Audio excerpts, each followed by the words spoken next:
Sebenarnya saya memang dasarnya dari muda itu jujur tipe yang cabi malahan.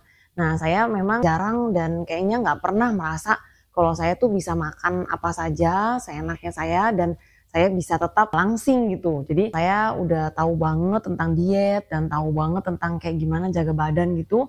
Memang sebelum saya hamil pun. Konten Dokter Biart akan bikin kamu tambah bercahaya. Saya coba berusaha keras banget sih untuk selama kehamilan tuh saya makan sehat dan juga nggak terlalu makan porsi besar.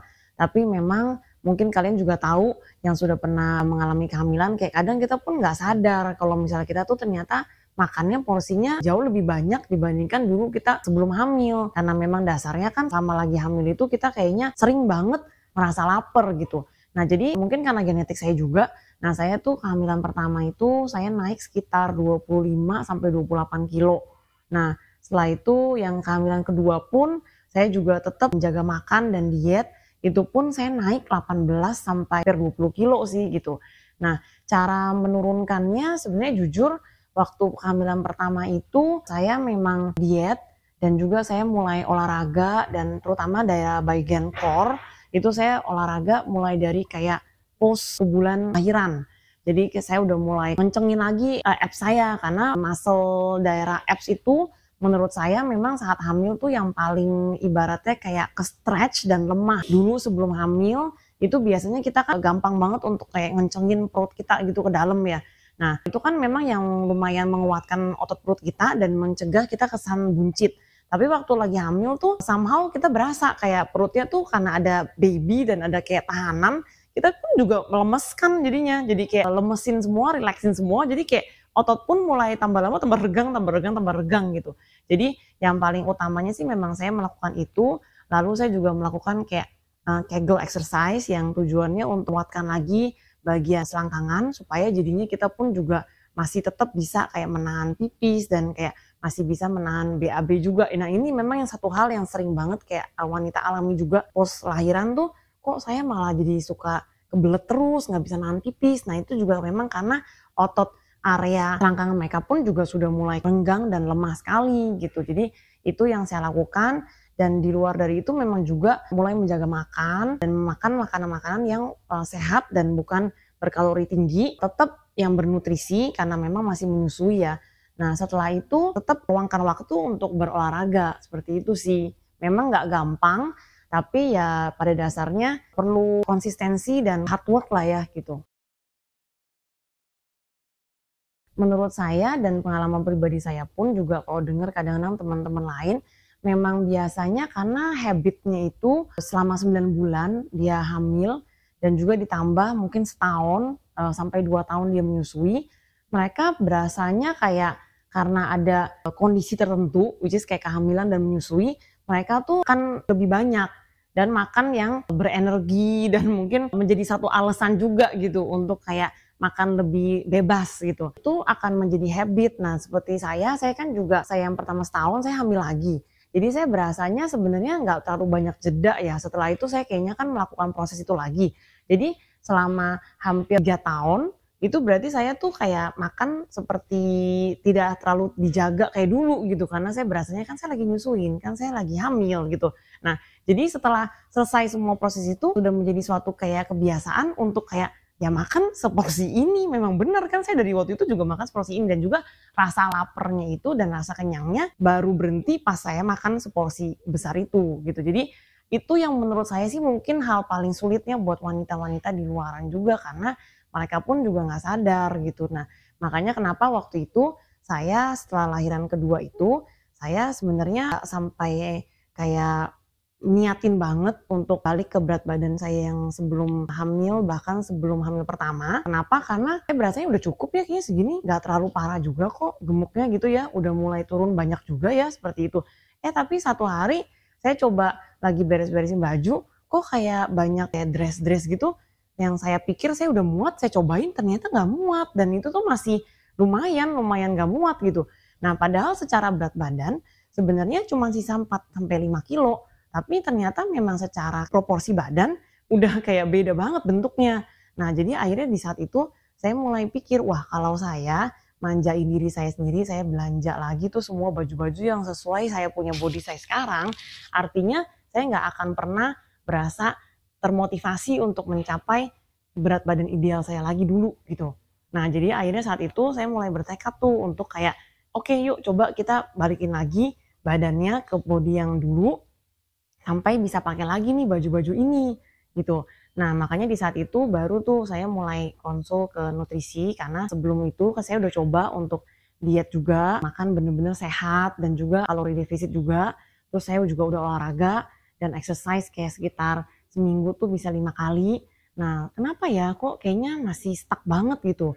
Memang di lahiran pertama tuh saya berasanya lebih gampang, lahiran kedua ini kayaknya dia lebih stuck di 5 kilo ini nggak mau turun.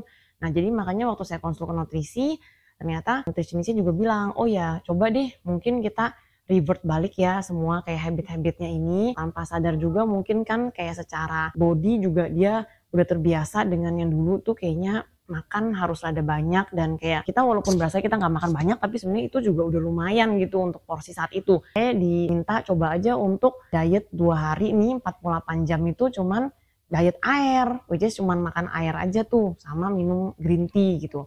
Tapi dengan suplemen yang benar. Nah, setelah saya jalanin itu sebenarnya jujur mungkin kalian pikir kayak selama lagi diet 48 jam itu puasa mungkin saya turun banyak kali ya. Enggak, ternyata turunnya juga nggak banyak, paling cuma sekitar 500 gram gitu. Nah, tapi saat itu melakukannya lumayan berat karena sambil masih aktivitas, walaupun nggak olahraga, nggak boleh gitu olahraga, tapi selama puasa itu kan memang kita bener-bener nggak makan ya, jadi tuh kayaknya badan beda banget berasanya gitu, lemes dan segala macam. Tapi setelah saya menjalankan puasa itu, saya berasanya memang saya mulai bisa berasa kenyang pas porsi saya itu kecil gitu. Yang saya rasakan setelah itu berat badan saya tuh mulai berangsur-angsur menurun tuh. Kayak pelan-pelan dengan tetap diet yang sama yang kayak saya lakukan sebelum saya pergi konsultasi ke nutritionist dan dengan exercise yang seperti itu. Nah, mulai juga pelan-pelan akhirnya kan saya build muscle. Dengan saya build muscle jadi otomatis tuh saya berasa tubuh saya itu kayak nggak kurus seperti kurus yang lembek dan nggak ada bentuk, tapi kayak karena ada muscle dan ada kayak proporsi tubuh yang kita coba untuk kuatkan, itu makanya bentuk tubuhnya mulai lebih kayak kelihatan ramping dan langsing dan jadinya kayak gaun-gaun yang sebelumnya nggak muat tuh jadi mulai muat gitu. Nah itu yang akhirnya saya jalankan sih untuk bisa balik lagi ke berat badan yang idealnya itu gitu. Menurut saya sebenarnya kalori defisit. Pada dasarnya utamanya sih memang kita harus bisa ngerti bahwa cara kerja tubuh itu kan dia memerlukan energi. Nah, energi itu dia ada yang dalam bentuk kan glukosa dan juga ada yang dalam bentuk kan fat ini. Nah, si fat ini itu adalah sebenarnya kan energi cadangan dalam tubuh kita. Kalau misalnya kita nggak memerlukan energi cadangan, otomatis tubuh nggak akan memakai lemak itu. Berarti kan lemak itu nggak akan pernah di burn sama tubuh. Nah, makanya kenapa kita harus sehari-hari itu kita konsumsi kalorinya yang rendah, tapi kita mengeluarkan outputnya itu olahraganya dan metabolismenya itu harus lebih tinggi supaya jadinya mereka memerlukan energi cadangan. Nah, sehingga mereka akan mengambil dari lemak-lemak kita itu tuh yang kita sebenarnya nggak suka itu. Nah, otomatis kan ini nggak mudah yang dibayangkan ya.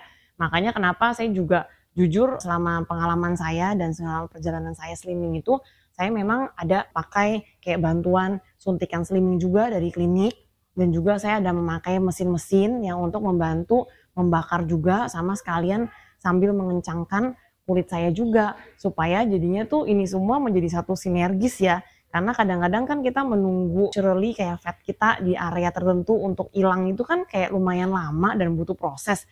Kadang kita juga mungkin lebih kepengen cepat terdorong gitu. Faktor keduanya dari segi slimming itu sebenarnya sih prinsipnya tuh dari metabolisme kita. Nah kalau metabolisme kita itu rendah, otomatis kan dia mau burn fatnya juga slow gitu ya. Nah itu jadinya juga kita kan gak akan berasa hasilnya cepet. Nah makanya kenapa gimana caranya naikin metabolisme kita itu ya kita olahraga. Supaya metabolisme kita tuh terus tetap akan sehat karena semakin kita berusia pasti metabolisme kita tuh menurun secara naturalnya gitu. Jadi prinsipnya sih 2 itu sih sebenarnya untuk slimming. Selama waktu saya hamil itu kan emang badannya naiknya banyak. Setelah saya lahiran pun nggak berkurang banyak sebenarnya, masih ada kayak 17 kilo lah yang harus saya kayak turunin. Nah itu tuh sebenarnya prosesnya nggak cepet, tapi memang saya usahakan banget dari sebulan setelah saya lahiran. Jadi sebulan setelah lahiran itu saya udah mulai coba untuk menguatkan yang otot-otot yang saya bilang itu kayak otot-otot perut dan juga otot-otot selangkangan. Nah, setelah itu saya juga udah mulai banyak kayak pilih makanan-makanan yang sehat. Lalu saya juga udah mulai coba untuk banyak aktivitas kayak jalan yang ringan-ringan dulu, terus kayak mungkin berenang dan yang lainnya supaya jadinya badannya mulai ada exercise lagi yang bisa meningkatkan metabolismenya lagi tuh. Nah, setelah itu juga memang dasarnya sih konsistensi lah ya dan juga rajin dan tekun untuk terus mengikuti itu karena memang hasilnya nggak akan kayak sekejap dalam sebulan terjadi gitu. Jadi kayak pasti butuhlah proses kayak 6 bulan gitu, sampai mungkin kadang-kadang setahun. Nah, tapi memang gimana cara mempercepatnya, ya pada dasarnya kita bisa mempercepatnya itu dengan bantuan-bantuan kayak slimming treatments di klinik dan itu memang sangat-sangat membantu sih menurut saya. Karena kadang-kadang kita kan punya fat itu di store-nya di different places yang kita juga nggak bisa kontrol. Nah, pas kita lagi mau fat burning dengan olahraga, itu pun juga lemak-lemak yang terbakar itu juga tergantung genetik kita. Jadi kadang-kadang ada pasien kan yang kayak atau enggak ada temen yang memang kayak cabi di muka, tapi badan kurus, kecil. Nah, kalau misalnya dia kurus pun juga kurus badannya, mukanya juga tetap masih cabi. Nah, ada juga orang kan yang besar di daerah paha gitu. Nah, kalau saya tuh memang bawaan genetiknya tuh besar di daerah panggul. Jadi waktu saya hamil pun panggul saya tuh besar banget. Nah, jadi waktu saya udah turun berat badan lumayan banyak pun, tetap di panggul tuh yang area yang masih banyak lemaknya. Nah, kalau saya nggak bantu dengan kayak perawatan-perawatan di klinik, otomatis yang akan terjadi adalah makin saya kurus, muka saya juga makin kempot. Nah, tapi si ininya itu belum tentu mencapai hasil yang saya mau. Makanya kenapa saya saat itu mulai berasa kayaknya saya perlu combine dengan perawatan-perawatan di klinik. Karena daerah panggul saya ini memang genetiknya itu akan lama untuk fat burning-nya. Jadi saya suntik, lalu saya juga melakukan perawatan mesin supaya jadinya si lemaknya itu yang akan duluan dipakai oleh tubuh karena bantuan dari fat burning injection itu. Tujuan utamanya adalah kan untuk menghancurkan lemak secara lokal.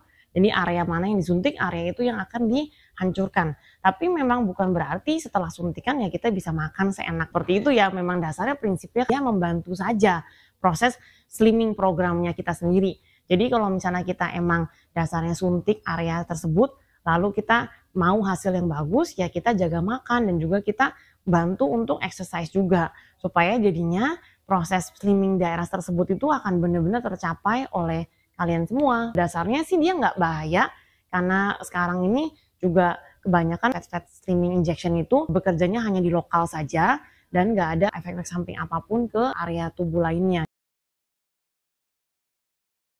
Untuk stretch mark dan kulit kendor itu pasti banget terjadi sih setelah hamil atau setelah kita hilang berat badan yang banyak gitu ya. Nah, jadi makanya kenapa saya juga melakukan kayak perawatan-perawatan mesin yang seperti kayak Endymet dan juga kayak HIFU untuk badan. Itu sebenarnya tujuannya sih semuanya kan untuk merangsang lagi kolagen tuh dan juga memang mengurangi adanya cellulite gitu yang ada di permukaan kulit.